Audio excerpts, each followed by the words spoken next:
Bem-vindo a mais um clipe do Gutenberg. Hoje eu tenho a grata satisfação de conversar com você um pouco, ainda mais sobre a demissão. Por que falar tanto sobre a demissão?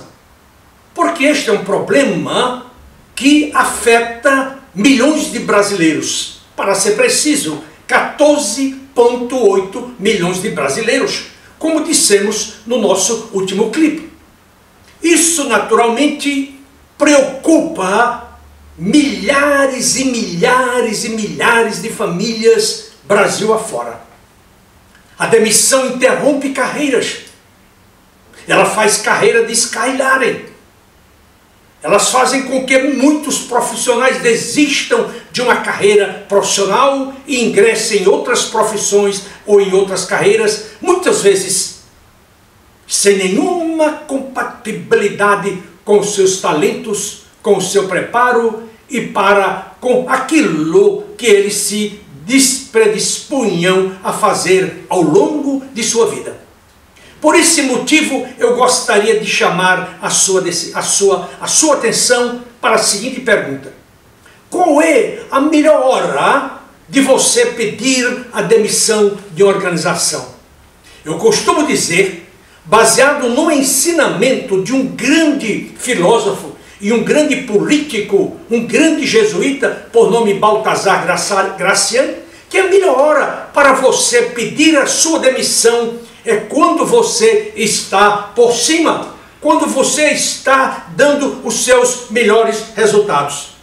Vejam aqui o que falou Baltazar Gracian em 1637 em seu livro Oráculo Manual, um dos livros de minha cabeceira.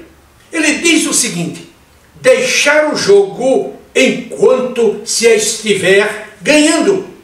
Assim procedem os jogadores profissionais de reputação. É isso mesmo. Você deve deixar o seu emprego quando você está por cima, quando você está no topo, quando você sabe que o seu sucesso, que a sua reputação percorre todo o mercado de trabalho. Um outro ponto importante que eu gostaria de frisar para você em nossa discussão é que a demissão nos dias atuais não escolhe as suas vítimas. Você pode ser um profissional extremamente bem preparado do ponto de vista acadêmico, do ponto de vista profissional, de nível de competências, de soft skills, de hard skills, mas mesmo assim a decisão da demissão não está sob o seu controle, e sim sob o controle de um chefe que está próximo ou que está distante do outro lado do mundo. Nos últimos anos temos visto muitos profissionais serem demitidos via e-mail, WhatsApp, telegrama, etc, etc, etc, e nunca com o contato pessoal. Muitos até fogem, desaparecem após a notícia de uma demissão. Em terceiro lugar, eu sugiro que, se você perder o seu emprego, você não se lamente, mas que você procure encurtar o luto o mais rápido possível. Quanto mais você concentrar o seu pensamento, a sua atitude, os seus esforços na solução do seu problema, que é a demissão, melhor para você. Não gaste sua energia, não gaste o seu tempo, não gaste a sua mente com aquelas coisas que não vão contribuir para o seu sucesso. Gostaria também de frisar para você que você deve aceitar a realidade da demissão como qualquer outro evento da vida. Sabemos que a demissão é comparada ao divórcio, à separação. E em termos de estresse, ela só perde para a morte de um ente querido, em segundo lugar para o divórcio, e logo a seguir vem a demissão em nível de estresse. Portanto, aceite a demissão. Aceite-a e comece a agir de tal forma que você obtenha sucesso. Em quarto lugar, eu sugiro que você se organize. que você tenha uma agenda de trabalho, porque, como eu sempre digo, a demissão exige uma carga horária de trabalho de aproximadamente 10 a 12 horas. Por quê? Porque você há de separar tempo para o seu exercício, para o seu descanso, para a sua leitura, para a aquisição da informação, para você visitar a internet, para você fazer contatos, para você fazer visitas, etc, etc, etc. E tudo isso, se você não colocar uma planilha em céu e controlar a sua agenda diária, você vai perder muito tempo, vai desperdiçar muito tempo e também, consequentemente, as oportunidades. Outro ponto que eu gostaria de frisar para você: quando você se apresentar ao mercado de trabalho, apresente-se como se você fosse um candidato especial, como alguém que tem algo superior e melhor do que outro candidato. Isso não significa que não existam outros candidatos melhores do que você. Sim, eles existem, porque na vida é assim. Mas sempre que você for se apresentar a uma empresa, para uma entrevista, projete a melhor imagem possível. Vá bem vestido, vá bem penteado, com a sua barba feita, se você não tem barba. Se você tiver barba, que cuide bem dela. Cuidado com a limpeza das suas unhas, cuidado com a limpeza do seu sapato, porque você estará sendo avaliado milimetricamente. E se o consultor, se o headhunter, se o entrevistador for um elemento competente, capaz, exigente, ele olhará para você do seu pé ao fio de sua cabela. Não se esqueça disso. Por quê? Porque, como eu sempre digo, o processo seletivo é excludente, é para excluir, ou, como dizemos na linguagem bíblica, separar o joio do trigo. E é precisamente isso que acontece numa entrevista. Daí porque você tem de se apresentar com a melhor roupa possível, com a melhor aparência possível, de tal forma que você cause um impacto. Nunca se esqueça desta verdade.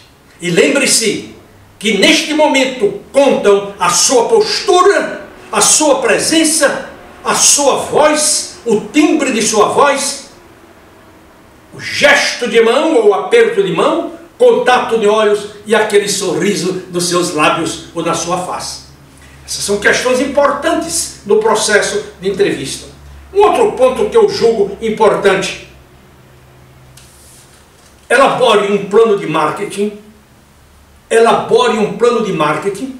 E como falei no clipe anterior, este plano de marketing inclui seu currículo, sua carta de apresentação, sua carta de agradecimento, suas referências profissionais e pessoais, seu pacote de remuneração, entre tantas e tantas outras peças. E essas peças devem ser meticulosamente bem preparadas, meticulosamente bem feitas, sem erros de português e com uma cadência de pensamento lógico, racional e convincente. Uma outra coisa importante para você, vou repetir: prepare-se para a entrevista. Recentemente eu estava conversando, melhor dizendo, com uma profissional. Ela estava se candidatando a uma posição e eu perguntei-a: mas você já teve acesso à descrição de cargo? E ela me respondeu: não. Eu falei: ora, como é que você vai discutir uma posição se de antemão não tem conhecimento da descrição? Você vai ser reprovada. E ela me disse: Gutenberg, eu nem avaliei essa situação. Eu falei: pois, você tem de... A primeira coisa é avaliar essa descrição, analisar esta descrição de cargo, olhar o que você tem para oferecer à organização em relação a essas exigências. Porque se você não fizer, você será reprovado ou reprovada. Então é fundamental que você conheça a posição, que você saiba o que você tem, que se encaixa simbioticamente com aquilo que a empresa está lhe oferecendo. Esses conselhos são fundamentais para você, se você quiser conquistar um novo emprego. Eu não falaria isso para você se não tivesse a experiência de mais de 40 anos fazendo tudo isso todos os dias. E se os candidatos que são assessorados pela Gutenberg Consultores obtêm sucesso, é porque eles são preparados, eles se preparam cada dia e cada vez mais para que obtenham o triunfo em suas transições de carreira. É preciso fazer a travessia do deserto e chegar à terra prometida. É preciso fazer a caminhada do deserto e encontrar o seu oásis. Todas estas questões, elas estão explicitadas no meu livro, um dos mais recentes, Guia de Sobrevivência Corporativa, Volte ao Mercado de Trabalho. Se você estiver procurando um emprego, não deixe de ler esse livro. Não deixe de ler esse livro, porque ele fará uma grande diferença na sua prospecção de uma nova posição. Por outro lado também, se você ainda não adquiriu, eu sugiro que você adquira um dos livros que escrevi, que publiquei recentemente. Vulnerabilidades de um profissional, Cartas de um coach executivo a seu filho, ou então Jovens Profissionais Hoje, Profissionais de Sucesso Amanhã. Adquira esses livros, leia-os, estude-os, e eu tenho certeza que eles farão uma grande diferença na sua vida. Se você está me vendo pela primeira vez, saiba que eu sou Gutenberg Macedo, eu trabalho na empresa Gutenberg Consultores e temos uma longa experiência na orientação de executivos durante uma transição de carreira, recolocação, coaching executivo, planejamento de carreira e planejamento de pré-aposentadoria. E se você quiser usar os serviços da Gutenberg, eu peço que você nos contate. www.gutenberg.com.br e nós teremos o maior prazer em assessorá-lo. Ou você pode também enviar um e-mail para macedo@gutenberg.com.br ou ainda para contato@gutenberg.com.br. Eu quero agradecer a você mais uma vez pela sua paciência, pelo seu tempo. E eu espero reencontrá-lo na próxima semana, se Deus assim o permitir. Até lá!